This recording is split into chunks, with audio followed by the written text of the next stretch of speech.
All right, breathe in the air, everybody. It's time to get a load of this. Uh-oh, I'm afraid. I'm afraid. The right is coming after Pink Floyd for A Woke Rainbow in their Dark Side of the Moon anniversary imagery, which, you know, has been there for 50 years. Yeah, it's like literally nothing is different. Yeah.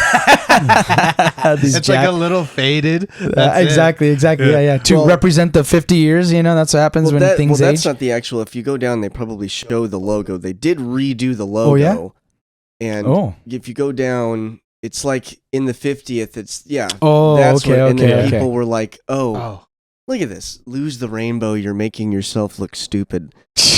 God, I mean, damn. I guess maybe I can understand, like, okay, so from a certain perspective, you have to, like, get into these people's head. Okay, how did this happen? They're bringing that. They just download the music Yeah. and not see the artwork, maybe? Yeah. I mean, but how did you do that 50 years ago? You couldn't do it like that. You had to buy the damn They're thing. bringing that People aren't homophobic energy from 50 What years ago. is that? Pink Floyd, what a disgrace. From this moment, I don't listen band. I don't listen band. No, I don't listen this band. I don't listen this band. That's even worse. Are you going woke with rainbows? When did Pink Floyd's fledgling career is going to suffer from you not patronizing their works. What's up with the rainbow? Golly, dude. I mean, talk about living the life, you know, as like a shell of what should be, right? Right. You know, a shell of a self without critical thought. You know what I mean? It's like, and critical observations, because not even that critical. You bought the damn thing. Don't you want to look at the shit you paid for? Like, that's amazing. You really have to be shitting me, because that's literally one of the most iconic album images. Yeah. Not just album covers, like that is a recognizable, universally recognizable symbol. Oh yeah. And the concept is rooted in science, right? Like when you shine light goes through a prism. Right. Well, I saw somebody was like, who knew us gay people invented prisms, you know? The refraction of light. Yeah, dude. And that's the thing. Look, you know, I understand why, you know, the LGBTQIA plus community adopted, co-opted, I guess, the rainbow, and I like it. It's like the idea that, hey, we're all together, all these different colors, representing a variety of representation. Yeah, of many one. Yeah, and it's like, but rainbows are awesome, dude. Like, I mean, you really want to live a life depriving yourself of color? Like, dude, what whack? Like, that's some snowflakey shit. That's honestly. very insecure. Yeah. I mean, and what this all comes back to, like, I mean, we're always been the big Floyd fans. Yeah, I remember Joaquin, you and I, we had segments of echoes, right, in our senior year, our quotes, right, for our pictures. I think I used Dark Side of the Moon. Oh, you used Dark Side of the Moon? I remember I used echoes, but Breathe in the Air. Yeah, Breathe in the Air. Awesome. Yeah, so I mean, so if you think it's about all had a lot of special relevance in our life. Actually, I wrote Long You Live and High You Fly. Awesome. Yeah. But I mean, they're just full of great nuggets like that, and I think the funny thing is, like, you know, if I never mistake them for being conservative. Yeah. No, not at all. Yeah, if you think, so it started then. Like, if you think about that song on Echoes, or no, it's Metal. Yeah, Metal's the album. Echoes is the song. Is the second half of it. And he says, "What is it? Strangers passing in the street by chance, two separate glances meet, and I am you, and what I see is me." Yeah, and it's a very, very, I don't know, an existential observation about just the universality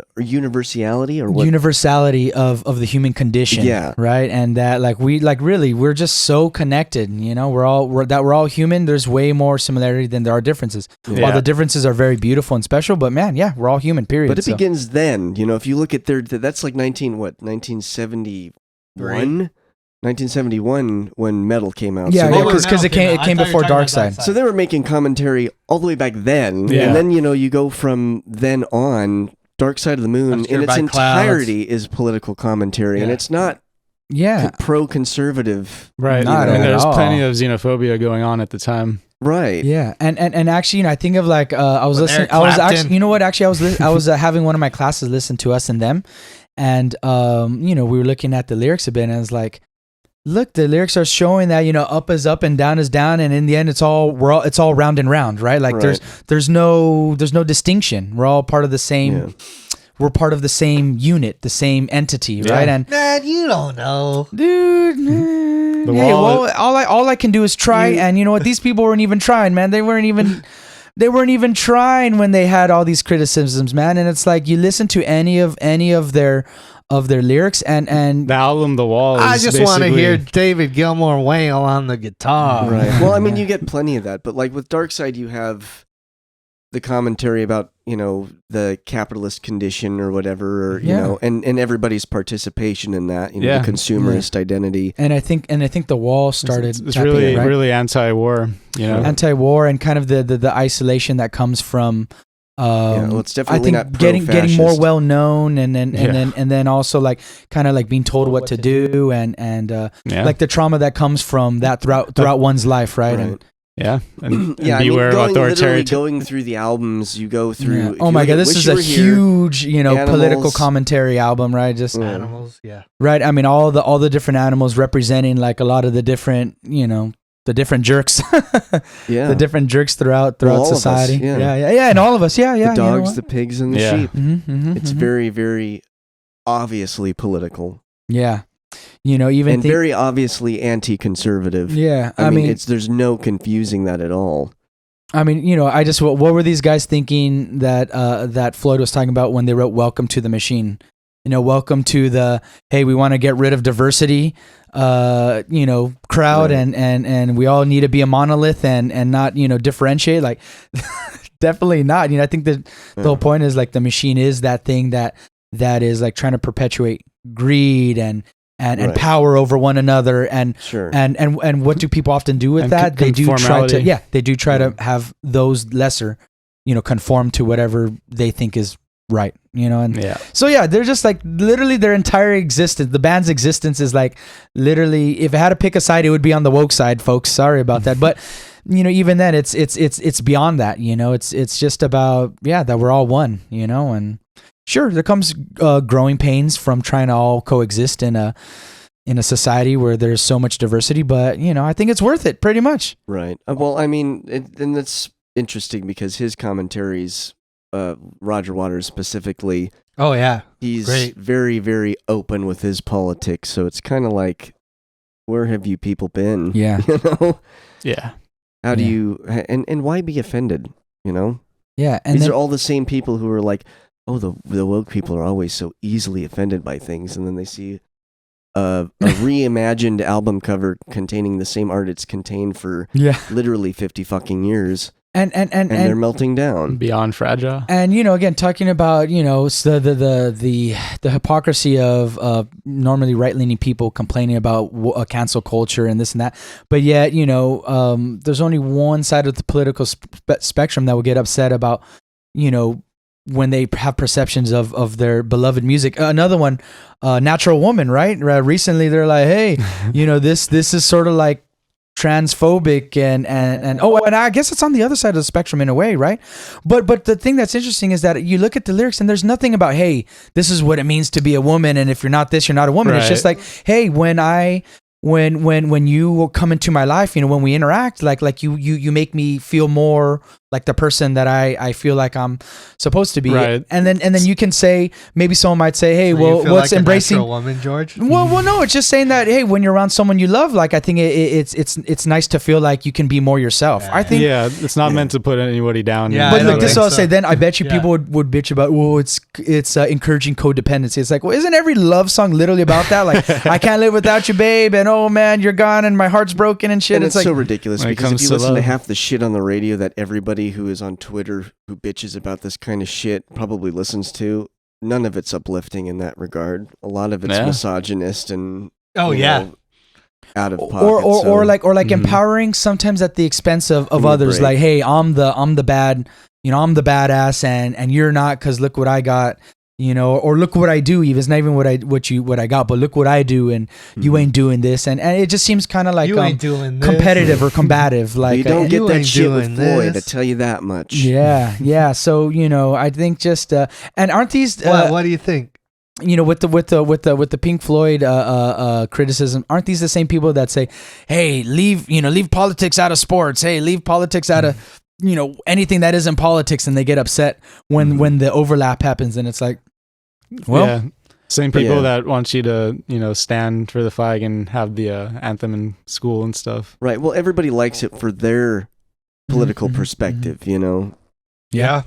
Everybody who was on the country conservative bandwagon loved Garth Brooks or whoever the hell it was, doing the Taliban, song or whatever the hell, bomb the Taliban, baby. Like, bomb the Taliban. People were loving that shit. Dear Nobody was Lord, saying keep the politics out of music then, right? So, no kidding. Give me a break. It's just, I know something that we've talked about a lot. It's like, I think it's really important to be honest about how you apply a metric and not just applying it to the things you want to criticize, but really be honest and try to apply that same metric to the things that you think you align with more. And like, hey, let's be honest. Am I holding both sides of the spectrum to the same? I just think it comes down to people being too reactionary about stuff and too close-minded in terms of understanding that maybe other people have different points of view, whether that's, more liberal or more conservative than you or whatever.